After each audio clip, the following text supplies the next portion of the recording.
All right, I'll call this meeting to order. If you could all rise for a salute to the flag. I have one in the background there. I pledge allegiance to the flag, United States States of America, and to the republic for which it stands, one nation, under God, indivisible, with liberty and justice for all. Thank you. Okay, approval of meeting minutes. Be it resolved that upon the recommendation of the superintendent of schools, the Board of Education for the Trumansburg Central School District hereby approves the Board of Education minutes from April 20th, 2020 as presented. Motion? So move. Second? Joanna? All those in favor? Aye. Aye. Opposed? Carried. Are there any agenda changes? Okay, we'll move into presentations. Matthew will present the 2020-2021 proposed budget adjustments. Matthew. Mute. Thank you. Good evening, everybody, again. Let me see if I can pull this up here. Share. And one last thing, whoop, from the beginning. Okay, we good? Yes. Okay, thank you. So, thank you, Scott. Tonight, we will be addressing a number of changes to the normal budgeting process resulting from the COVID-19 national epidemic. With Governor Cuomo's announcement this past Friday that all schools will remain closed for the remainder of the academic year, naturally, we're all saddened on so many levels. But as we collectively processed the force of that reality, he also introduced some new guidance for school budget voting, Board of Education elections, and how districts should proceed in our planning for the next fiscal year 2021. So as many of you have likely watched and listened to the governor's daily press conferences over these past several weeks, you are aware of the economic ramifications of this pandemic. The New York State Budget Director, Robert Mujica, has not sugarcoated the dire straits of New York State's financial position. He has publicly warned time and again that cuts will likely be made to school districts across the state. But as of this night, May 4th, we are working with guidance from NYSCOS, the New York State Council of School Superintendents, and our regional district superintendent, Dr. Jeff Madison, and we anticipate a $1 million reduction in aid projected for 2021. Just by way of offering some perspective for all stakeholders of Trumansburg Central School District, I just have a little visual here as I talk. So Trumansburg schools receive about half of our revenue, our operating revenue, from state aid. It ranges anywhere from, say, 46 to 50% of our entire operating revenue, depending on the year. The tax levy that the district collects from local taxpayers makes up about 45% of our revenue. Other revenue or local revenue, along with some fund balance and use of reserves, make up the remaining pieces of our total revenue that supports our district's operational expenditures. Just wanted to give you a quick visual here, maybe to help contextualize that. Very simple, I get that, but you have your expenditures there on the left and kind of what goes into the revenues that we receive to help fund operations.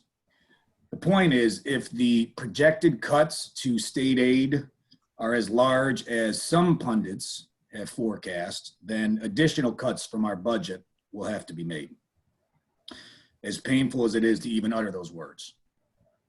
At this time, we are comfortable moving forward with just over $1 million in budget reductions. It is important to note that our goal is to make reductions that are furthest from student outcomes and programming. The 1 million plus in budget reductions are items previously presented in the proposed 2021 expenditure budget prior to this COVID-19 pandemic.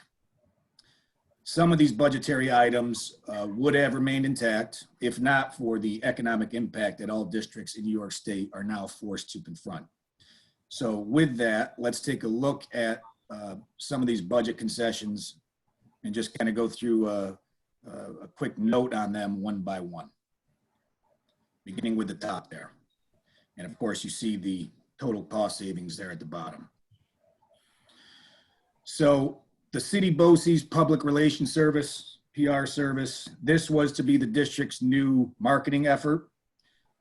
City BOCES PR team, they're highly skilled in social media management, crisis management, and overall event coverage, such as sporting events, plays, musicals, etc. Unfortunately, however, I had to communicate with City BOCES that we would not move forward with them in 2021. Next one down, Solution Tree, Administrative Professional Development. This is PD and coaching for select administrators, and this was a service we purchased for the first time in the 1920 school year. That we will not renew. Rosetta Stone, the next one down. This is the online language platform we purchased also in 1920 for the first time to help supplement our foreign language offerings to students. Elementary school special class offering, that's just not going to be needed, the instructional in 2021. Equipment reductions. These reductions will be impacted by all buildings, but the departments that will have the largest impact are transportation and buildings and grounds. We have virtually eliminated all of our big ticket equipment items for 2021, including, as listed here, the bus lift, the work truck, the industrial size lawnmower that we were hoping to purchase, and additional items that we had earmarked originally for within the classrooms as part of our new STEM program forthcoming. We recognize that these items are part of a rotational cycle, but we can get by for at least one fiscal year, and our priority would be to align our remaining resources with student needs. So therefore, those cuts are made. Materials and supplies, the next one down, basically just from each building. I'm looking at just less essential items when we're trying to maintain program. So there were some cuts there. Reducing some of the excess margin that we typically build into health insurance. We reduced the number of extra family policies from 6 to 4, which yielded some budgetary savings. The everyday teacher sub position, we had planned on rolling this position over to the 2021 school year, but given our current fiscal distress, we will rely on our previous model for substitute coverage. So that's going away. Next one down, reducing our tech support position, the CineRec position per job, or per Josh, We have a shared arrangement with CineRec to provide the IT department with this 1.0 position. This position has not been filled this current fiscal, rather, it has been supported by our current IT staffing configuration. We will move forward with our current model for another fiscal year. Next one down, the Symposium for Leadership Conference. This is the administrative team's annual summer development opportunity. This is co-attended with other small school administrative teams from around central New York. I began here July of 18. This would have been my third year. That's going away. Next one down, Board of Education, BOE conferences reduction. Again, just having to reduce all areas considered non-essential. So there was some reduction to that line. The option 3 slot for TST BOCES, the special ed TST there under BOE conferences. Student needs change annually, and we were not in need of one of these slots, one of these services for 2021. So we backed off one of those, and that yielded some budgetary savings. Next one down, some additional margin in our TST BOCES special education line. We typically budget additional margin in our special education line to account for mid-year changes and unanticipated move-ins. That does happen. We still have some margin budgeted for next year, but we did reduce it from what we originally proposed. So some additional savings there. The TST BOCES administrative costs, fourth one from the bottom. Based on the dire forecasts from the state, our regional BOCES was able to make some adjustments to their expenditures, scaling back effectively, which resulted in some budget savings here, and we should credit TST BOCES for their flexibility there. They effectively advocated for school districts by lowering those admin costs for next year. The support staff reduced offer. An adjustment's going to have to be made to the district's original proposal to the support staff based on the reductions to our state aid projections. Should be some cost savings there. The capital outlay. Matthew, if I can just interrupt for a second, I'm sorry. I just want to go back and just give a little bit more explanation because this is unfortunately due to the school closure. This is going to be news to our support staff. And so we had worked very hard to create an offer to our support staff to push them well beyond a living wage. And unfortunately, when we say we'll be looking at a reduced offer, we'll have to come back to the table and essentially start those negotiations over, as we had not settled. And looking forward, that offer is not sustainable for the next 3 years. So we'll be looking at offering a more traditional percentage increase as we have in the past, which unfortunately does not benefit those lowest paid employees as much as our first offer did. However, being fiscally responsible and looking forward 3 to 4 years, we can make an offer that's still reasonable and sustainable. Thanks, Matthew. Thank you, Kimberly. So from the support staff, the capital outlay 2021, we will not proceed with next year's capital outlay project. These are the mini capital projects that districts can plan for each year to address various capital improvements that they have. The capital outlay is the $100,000 cap on these annual projects, and districts are aided the following year. And you know, it's just a nice way to complete some capital work that all districts require, and we are deciding to pull back on that for next year. Final one, the reduced TR expense line by reserve due to the creation of the TRS reserve subfund at the last board meeting. The district is in a position to lower our budgeted TRS liability for next fiscal, and we will offset that reduction in expense by using the TRS reserve subfund as supplemental revenue. So that's kind of look at where we're at, where we've derived and arrived at that $1 million plus in budget costs. Now I kind of wanted to review some of the key dates and action items that are in our near future based Matthew? on the governor's. Yes. Sorry to interrupt again. Before we move on, I just want to offer 2 more pieces of information. So this is our cost savings or reductions from our first proposal. However, we are still awaiting more solid numbers from the state, and we are continuing to make shifts between now and May 19th, which is when Matthew will come back out and make that final budget presentation for board adoption. So one of the shifts that was made today and shared at the high school level is we have actually, we had a high school special education teacher that wished to transfer to an opening that was created through attrition at the middle school.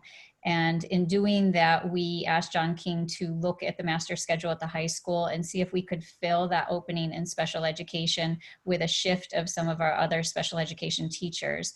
And we have confirmed that, in fact, we are able to do that. So that will also lend to additional cost savings that are not yet represented in this proposal here. Between now and the 19th, we'll continue to shift some of those items. Any additional cost savings that we can make at this time, because the information that we have is that this is not a one-year problem, that we are looking at a similar situation as we did in 2008 when we had the recession. So that took 4 to 5 years for school districts to recover from. So looking forward, this isn't just a one-year impact. This is what we're projecting for 2021, anticipating that the following year we will again need to make more reductions. So if we can make decisions this year furthest from the classroom and not impacting people, that's the goal. So as we have positions come open through attrition, we'll be looking to see if there's another model that we could tap into that still serves students well, however, is less cost in terms of revenue or expense. Additionally, we had a question from a community member about the TRS expense line, and so I'll take the opportunity now to explain that. Later in the agenda, there is an item to transfer approximately $154,000 in back aid that we received from 2002-2003 that was just paid out to the school district this spring. March 31st, we received that. At that time, I asked Matthew to draft the wording to create the subfund of the ERS reserve, creating a TRS reserve. The beauty in that is that that allows us to offset that expense annually by moving money from the reserve to cover our teacher retirement system obligation. That expense is approximately $900,000, or at least it was this fiscal. And so by moving that back aid that we had not anticipated to the TRS reserve allows us to use that offset to offset this $1 million deficit. So that means next year when we look at our TRS expense, we will take that $154,000 out of the reserve, and that reduces that $900,000 expense for TRS by $150,000. Looking forward, the question from the community member was, there's already substantial monies in the ERS reserve, which can be transferred to TRS, and that's true. However, if we look at this as a multi-year crisis, fiscal crisis, it's in the best interest of the district to place money in the TRS reserve and continue to draw out of ERS and TRS. In the past, we reduced our dependency on the ERS reserve. And in fact, right now, because we are in a fiscal crisis, we are going to increase that dependency. So if next year is worse than this year, when we're building the budget, we could in fact take the whole $900,000 out of ERS, transfer it to TRS, and cover that entire expense for 1 year until we see that revenue stream from the state recover.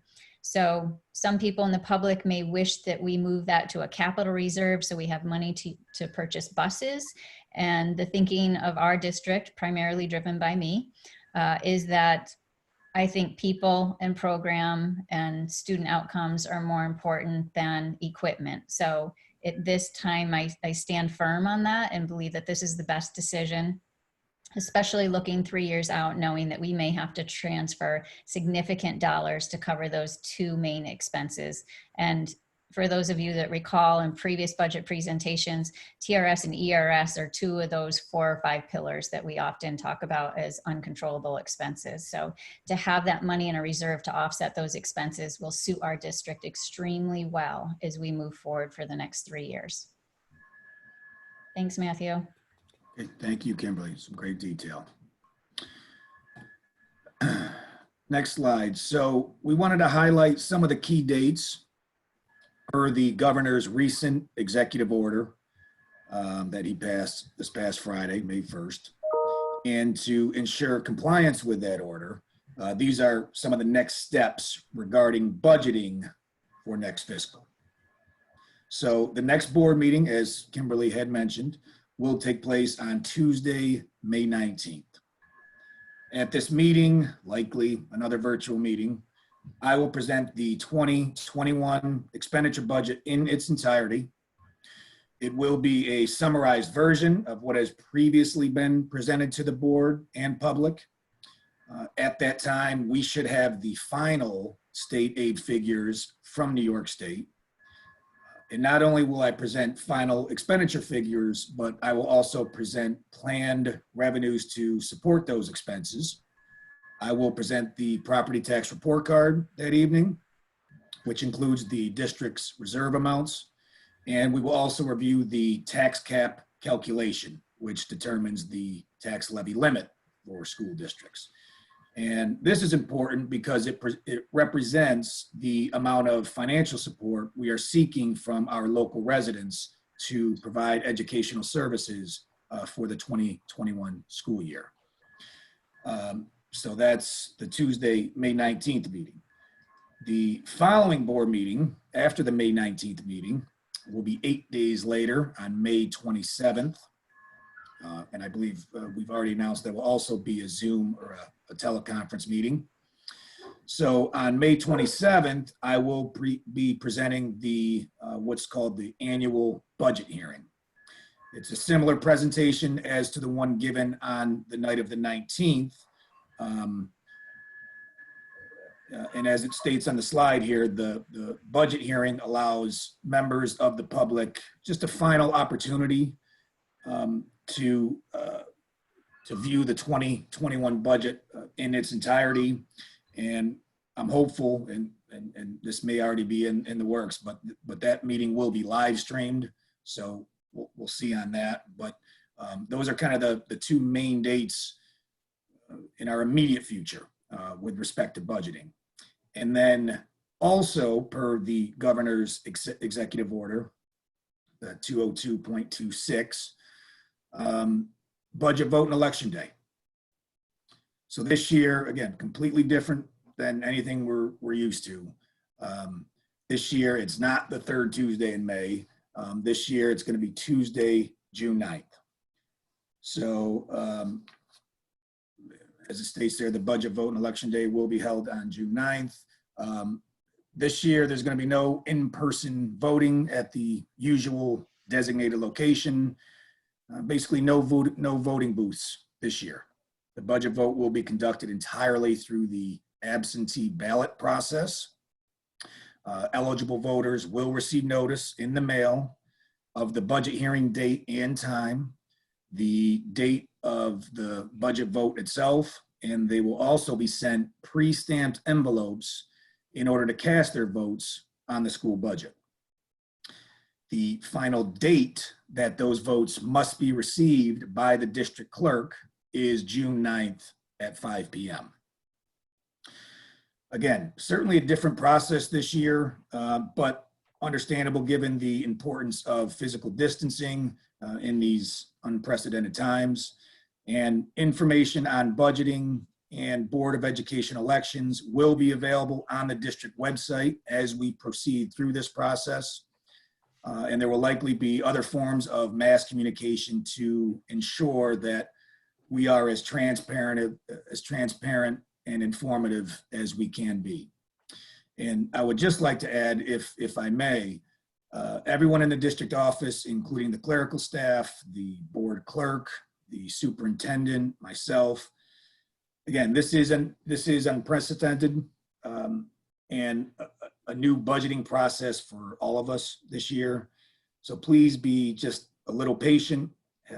We ask you have a little more understanding than usual, as we will do our best to push out and collect information over these coming weeks. And that's all I had for tonight. Are there any questions?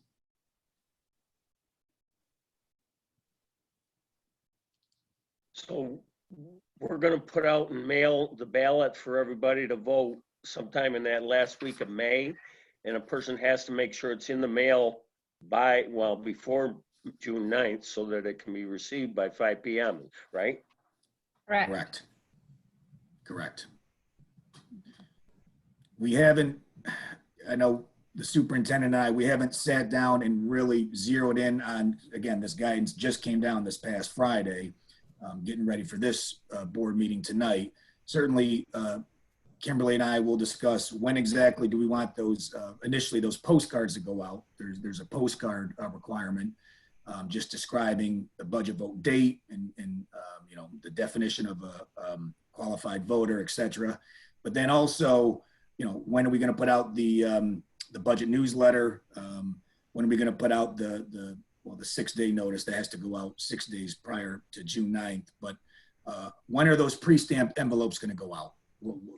And we're still getting, I have a meeting tomorrow that will go over a lot of this information. And although much of it seems very clear and is a directive, there are still a lot of questions. So for example, you don't have to be registered to vote in your school budget. So we're not sure how we get our hands on that list. So we'll be working perhaps with the county. Some of that guidance is still coming out to us. Just before I logged on to this board meeting, there was more legal advisement about this budget vote and election day. There's information out there in terms of those that wish to be new board members and what that process is. And so we'll push that out. I think in the next day or so, a lot of those wrinkles will be ironed out and we'll have crystal clear information that we can publish on our website and push out to our community so that people are clear and understand how they can either run to be a board member or cast their vote and have their voice heard. But in any case, we'll be certain to get the information out. We'll have Matthew's presentation on the website and we will be available for questions as well. So even though we're not in the school, we are still absolutely available to get this information out to folks that are inquiring. So Matt and Kimberly, I have a question in regards to the 1 million we're going to try to cut back. I know my sample is small, but a couple school districts I'm seeing that they're pretty much either putting out flat budgets, or even South Seneca, their superintendent put it in the paper that he's going to go with a 1 or 2% increase. How is it that they're taking that? Are they taking a risk, or what?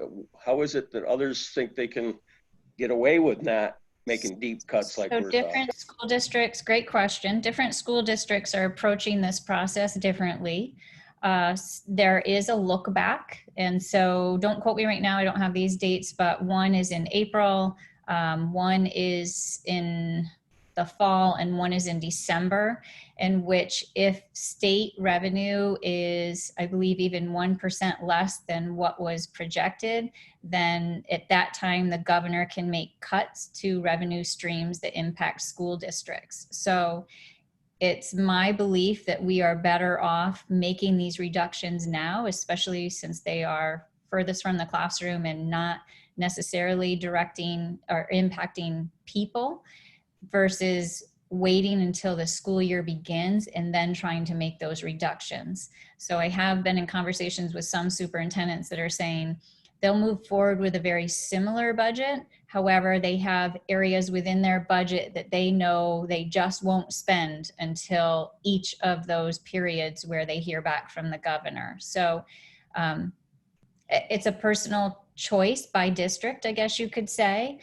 I would rather be fully transparent and say, these are the areas that we've identified that we feel we could live without, versus building that budget and then later on in September or whenever that period is to say, well, here's $1 million that we'll reduce. I don't feel like that feels transparent to folks. And I feel like that gives the impression that there's a lot of margin built within our budget. We have margin, but it was in the areas of purchasing things. And so I feel like the responsible thing is to show where we can reduce that now. Certainly moving forward, if 2021 does not prove to be as bad as we are being told it will be, then next year's a new game and we can add all of these items back. but I don't want to make mid-year reductions, and I don't want it to appear to the general public that we did not have a plan. We absolutely have a solid plan, as we have in all the years that I've been here. So I'm confident we can do this. We can still offer a program that is rich to our students and pay our faculty well. And I think that's the right move for us. I can't judge other districts for what they're doing. I don't know their finances, and certainly they're making different decisions based on the economics of that institution. I have a question. If it costs 55 cents to send a letter pre-stamped, I'm thinking there may be some people who may not reply, and we're just throwing 55 cents away. Is there a stamped meter that we only get charged for letters that get returned to us? And then the second part of the question is, how do we ensure the safety of those people who are counting those ballots to make sure that they are not exposed to the virus? So we do meter our mail. So what we send it out at will be less. I don't know what that exact meter amount is because we do bulk mailings. I don't know if the return is still just the 55 cents or not, but we'll look further into that. I don't believe we have a choice. I think we have to send it to anyone that is eligible to vote, just to make sure that we give them an opportunity to vote. And the people that will be counting or tallying those ballots will need to wear a mask and gloves and follow the CDC recommendations.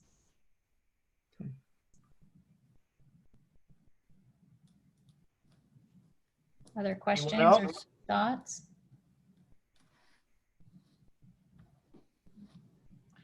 All right. Thank you, Matthew and Kimberly. Thanks, Matthew. Moving on to correspondence, there was 2: parent email regarding virtual learning and community email regarding district support services. Both of those have been addressed as of now. We'll move on to administrators' report. Who would like to go first?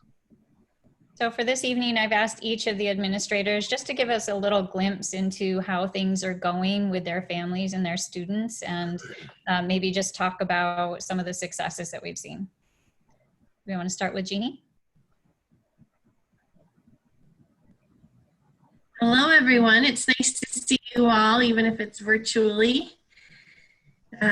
We have been busy as ever with our elementary students. The grade levels really have streamlined what they're doing at this point. They're working together as teams to put out lessons to students.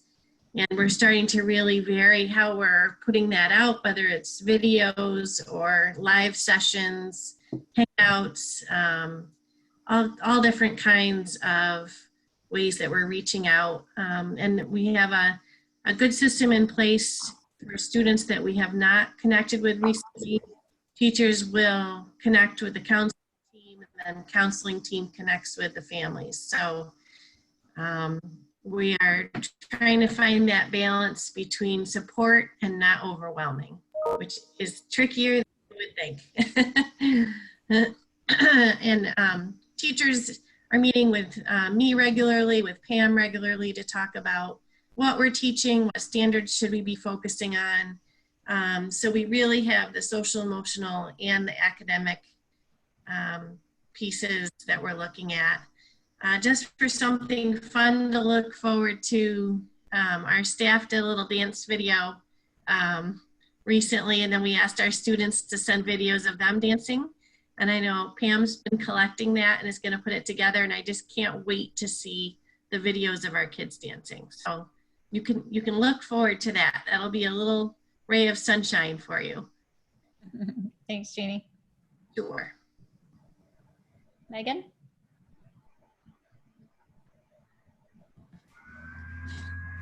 Hi, everybody. So I have to say really quickly, second year as a building leader. This has been a pretty incredible experience. But I want to say I'm so proud of all the teachers, my colleagues, for all their support. It's been pretty tremendous. We're on week 8. This is also Teacher Appreciation Week. So certainly a big shout out to all of the work that our teachers are doing. At the middle school, We have also joined in the fun with various videos. Gail Brisson has been a huge support for that. But in honor of Teacher Appreciation Week, our students made a video, which was pretty incredible to watch. So we've been obviously focusing on virtual learning, but also trying to streamline our communication at the middle school while also maintaining our energy and our school spirit. And I have to say that there are times where it can be challenging to maintain that, especially when we've had some incredible weather. A few of our highlights in terms of school spirit, we did a virtual spirit week, and I found myself in some pretty interesting outfits in honor of that week. We honored Earth Day, and of course, as I mentioned, the videos. Gail Brisson, she's been a superstar with helping us out with all of our technology, cooking classes that she's helping to promote. We have a community diary and a weekly book club, just to highlight a few things there. Our teachers are meeting on a regular basis, in which I attend as much as possible, those team meetings. We are trying to figure out what is the best method for our students, in addition to our office hours. We are doing the live and recorded opportunities for students, and now we've also expanded iReady for all grade levels in the middle school. And then we are continuing on with our weekly newsletter.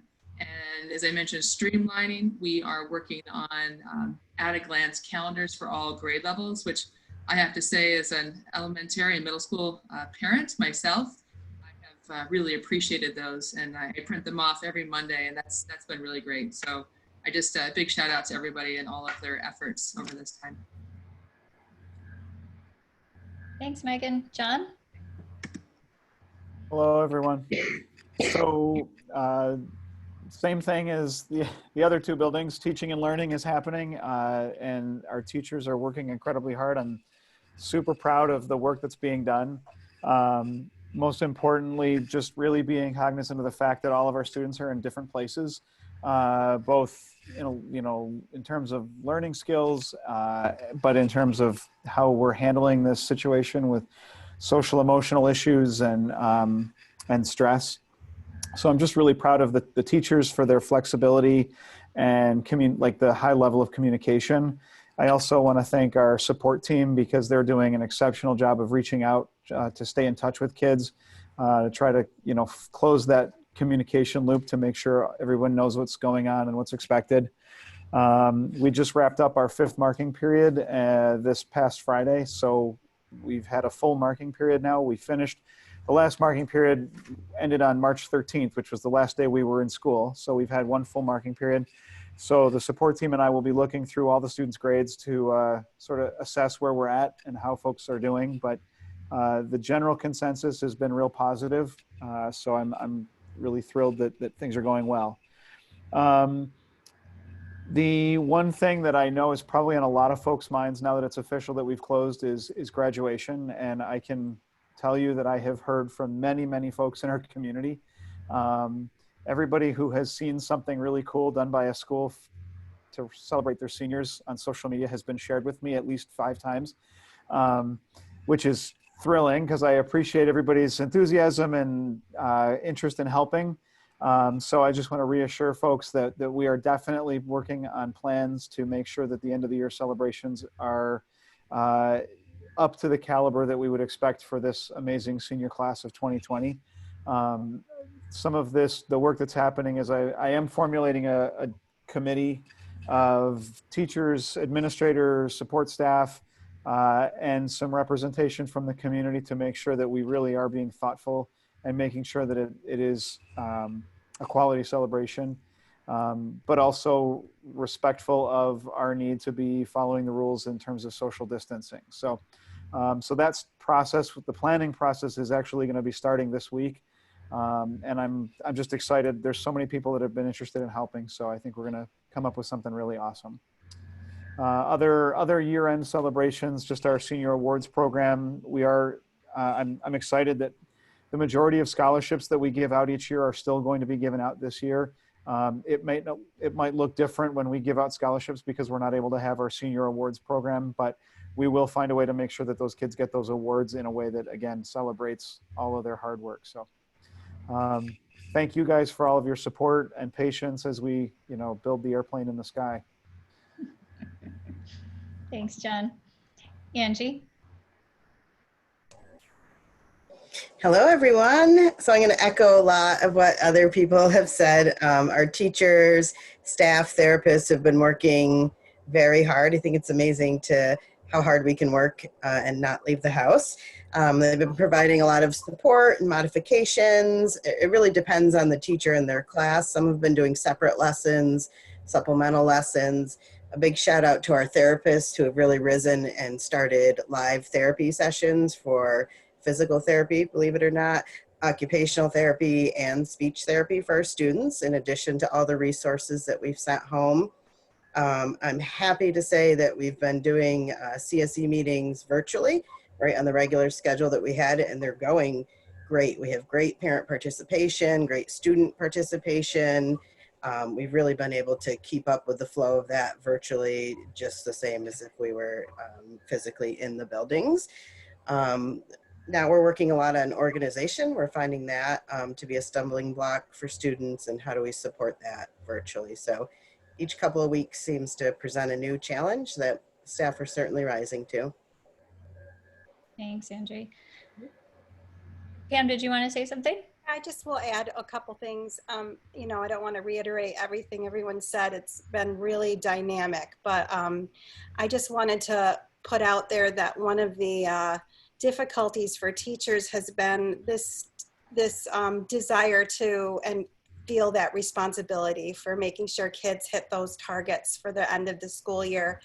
And so they're really being diligent and thoughtful about the decisions they're making and prioritizing standards and really eliminating things and repacing the curriculum so that they can get to the most essential things by the end of the school year. So they're being very, very thoughtful about that. And I'm meeting with many teams during the week, and that's the main conversation that we have, is what are the most important things we need to get to. So I just wanted to, salute them for working so hard. It's just really tough.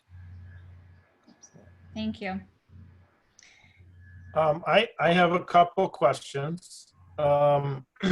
First, probably more to Jeannie and Pam or initially when this started, you had suggested or regulated an hour per day. Is that enough? And is that still the standard since the marking period started and we went from kind of review to new curriculum? Is that effective, or do you find the kids don't have enough time to do what they're asked? Great question. I think we have shifted from the beginning of the year, beginning of our virtual learning year.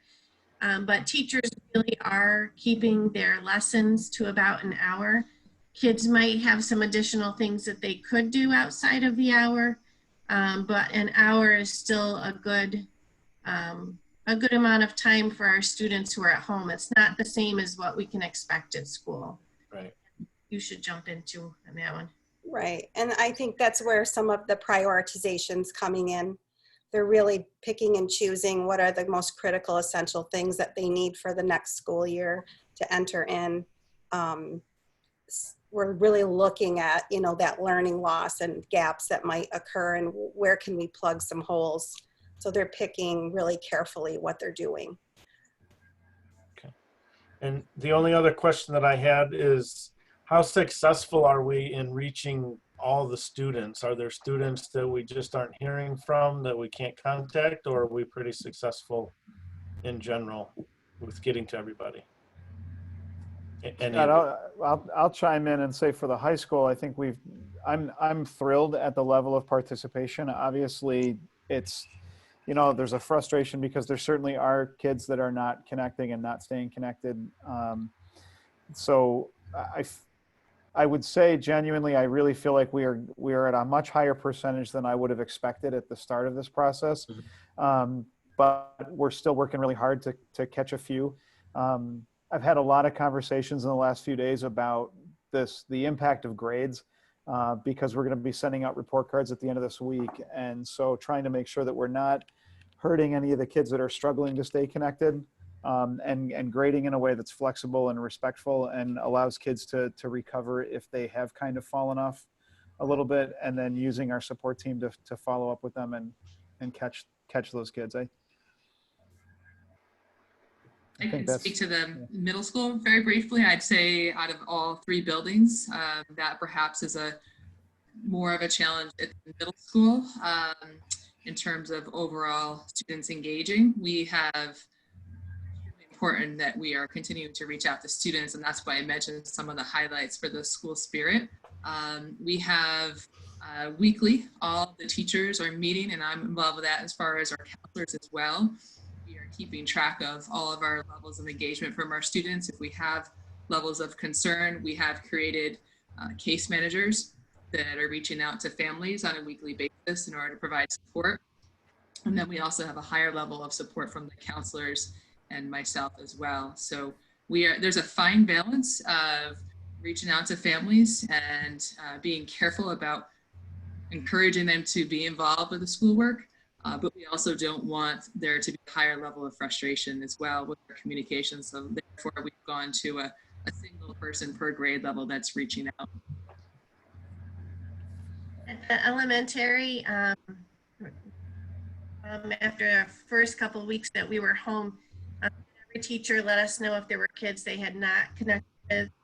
And even though we have some kids that are not engaging continuously, we have connected with them to make sure that they're safe, they have what they need, they have food. So that's really our first priority. And I know it is all, all three buildings we're concerned about, making sure people have what they need. So the counseling team's working really hard to connect families. Any other questions from the board before we move along? Well, I think we should just add to that. David has been instrumental in coordinating the runs. So we are still delivering food for those families that are experiencing food insecurity. So compliments to our food service department and for David Inc. and his group that is of drivers that are getting food and materials out to families. So we did create opportunities just recently for teachers to create some of that paper information that students needed, especially at the younger grade levels. And Dave has been instrumental in working out that routing and getting those packets of work out to families in addition to the food. And again, Gail Brisson and her son did a fantastic video as part of the Farm to School grant and using some of the vegetables and things that were delivered to families and created a recipe and took 20 minutes to explain to folks how to create stone soup. And it was entertaining and very useful for the families that were receiving that produce. So just another way to make it fun and yet very practical for our families. I guess I should also touch on the capital project as I look over at Tim. I did just send out a communication today to all district staff. Josh was instrumental in creating a timeline of our capital work and the impact for each building. Very helpful in terms of a visual so people can see what is happening at each building and how long that building is impacted. So for anyone that has driven by the campus recently, you'll see a lot of site work has already taken place. And now with this new information that school unfortunately is closed through the end of this school year, I anticipate that our construction will pick up and start in the buildings a little bit sooner than we had originally anticipated. I do have a meeting later this week to talk about what those details are, but nonetheless, very exciting, but yet important to point out that capital work is a completely separate budget than the general fund budget, which we were just speaking of earlier this evening. So that capital project was voted into play in 2018, and that is separate money that has been set aside just for capital work. And for those of you that recall, that project was passed with zero tax impacts, meaning that it was not an extra hit to the taxes of our community. So two very different issues. Some people tend to get that confused and say, if we're $1 million short, why don't we just take $1 million off that capital project? And that's not how it works. So I just wanted to be clear about that, but exciting to see the new spaces being renovated and constructed. Certainly great opportunities for our faculty and our students as we move forward and teach them 21st century skills. Anybody else? John, what size is the class of 2020? On mute. There are 78 kids in the senior class. Anyone else? Great. Thank you all very much. That was very informative. All right, up next we have consent agenda. We have items A through G, unless anybody would like any of those pulled for discussion. Seeing none, look for a motion to approve consent agenda items A through G. Diane, second? Becky? Questions or discussion?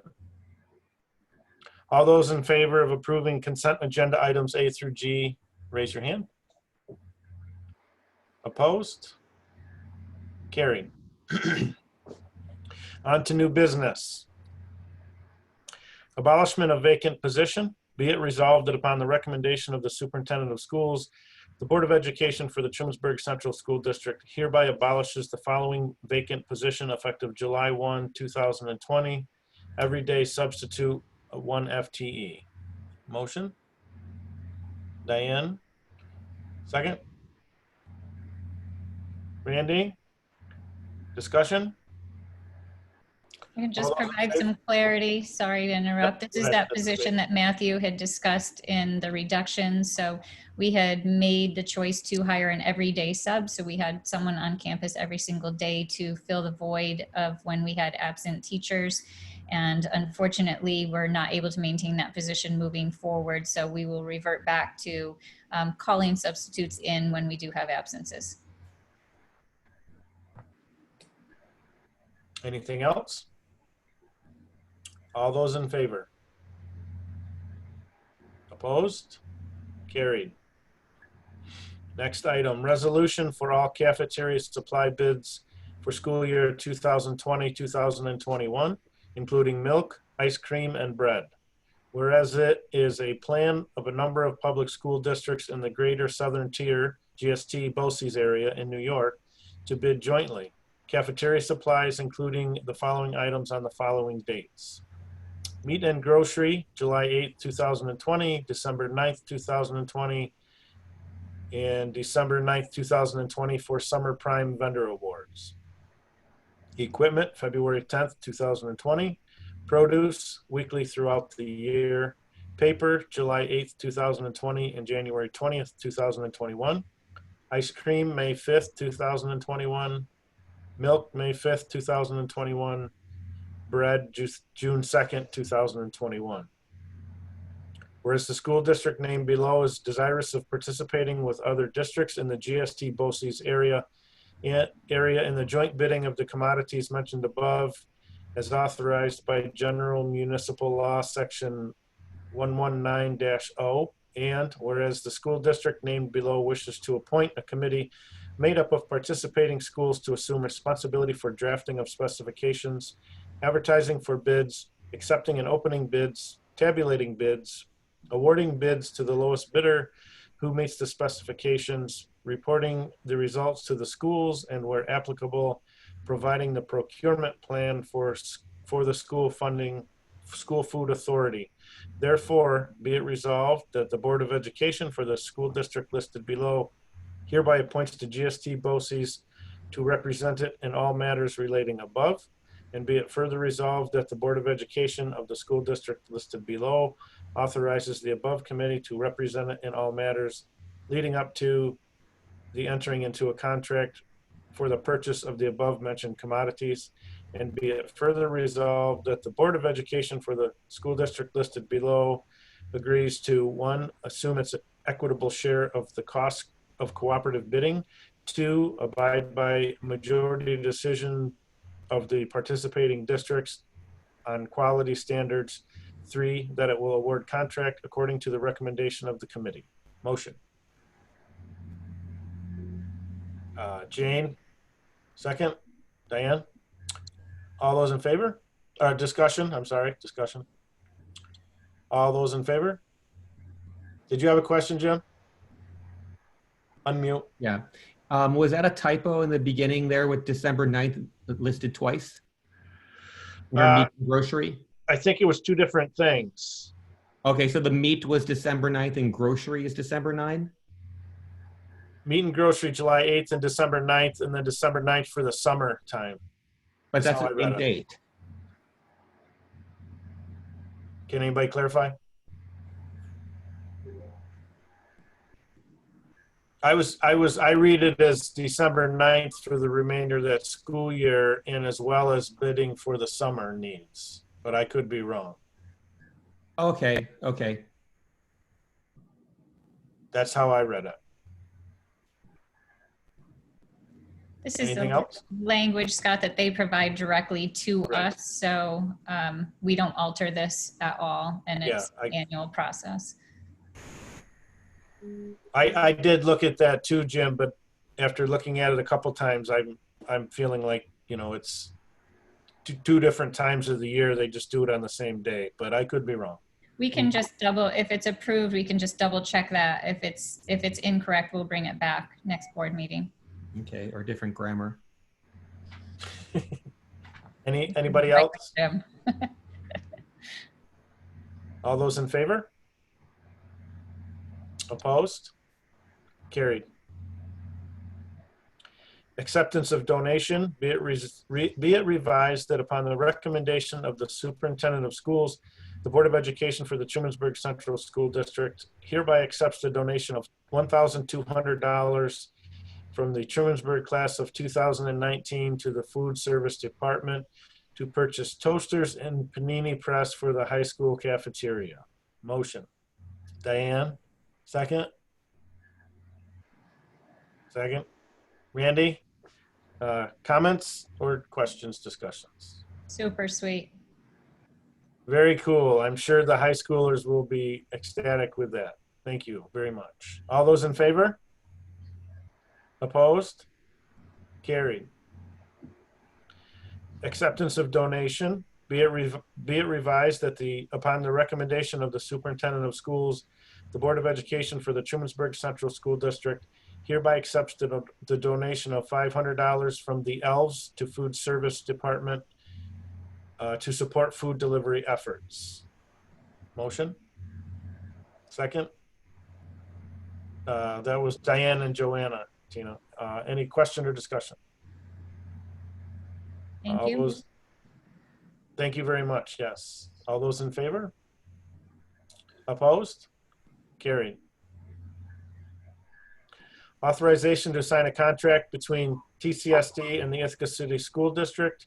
Be it resolved that upon the recommendation of the superintendent of schools, the Board of Education for the Trumansburg Central School District hereby authorizes the board president to sign the contract between the Ithaca City School District and Trumansburg Central School District for Ithaca City School District to provide health and welfare services to 26 students attending non-public schools located in Ithaca, New York at a per pupil cost of $774.59 due for the 2019-2020 school year as presented. Motion? Diane? Second? Randy? Questions or discussion? All those in favor? Opposed? Carried.